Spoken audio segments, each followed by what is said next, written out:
ഖുർആൻ ഓതുന്ന സമയത്ത് 2 തരം തെറ്റുകൾ സംഭവിക്കാൻ സാധ്യതയുണ്ട്. ഒന്ന് ജലിയ്യ്, മറ്റൊന്ന് ഖഫിയ്യ്. ഇതിൽ ഈ ജലിയ്യിനെ പറ്റി എല്ലാവരും അറിഞ്ഞിരിക്കണം. കാരണം അത് ഹറാമാണ്.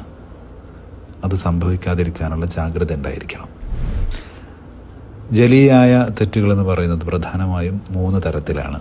ഒന്ന് ഹർഫുകളിൽ സംഭവിക്കുന്നത്, മറ്റൊന്ന് ഹർക്കത്തിൽ സംഭവിക്കുന്നത്, മറ്റൊന്ന് കലിമത്തിൽ സംഭവിക്കുന്നത്. 3നും ചെറിയൊരു ഉദാഹരണം പറയാം. ഹർഫിൽ സംഭവിക്കുന്നതിന് ഉദാഹരണം, സയ്യിബാത്ത് എന്നോതേണ്ട സ്ഥലത്ത് അസാ മാറിയിട്ട് സയ്യിബാത്ത് എന്നോതുന്നത്. ശ്രദ്ധിച്ചില്ലെങ്കിൽ ഈ തെറ്റുകളൊക്കെ വന്നു പോകും. അത് ഹറാമാണെന്നതിൽ ആർക്കും തർക്കമില്ല, ഈ ജലിയായ തെറ്റുകൾ. മറ്റൊന്ന് ഹർക്കത്താണ്. അൻഅംത എന്നോതേണ്ട സ്ഥലത്ത് അൻഅംതു എന്നോതിക്കഴിഞ്ഞാൽ അത് ഹറാമാണ്. ഇത്തരം ഹർക്കത്തുകൾ മാറിപ്പോകുന്നത്.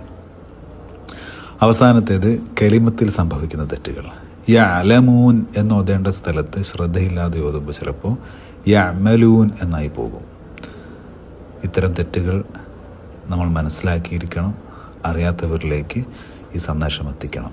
അവരുടെ ഖുർആനിൽ വരുന്ന തെറ്റുകൾ ഒഴിവായി പോകാനുള്ളൊരു കാരണമായി ഇത് മാറട്ടെ.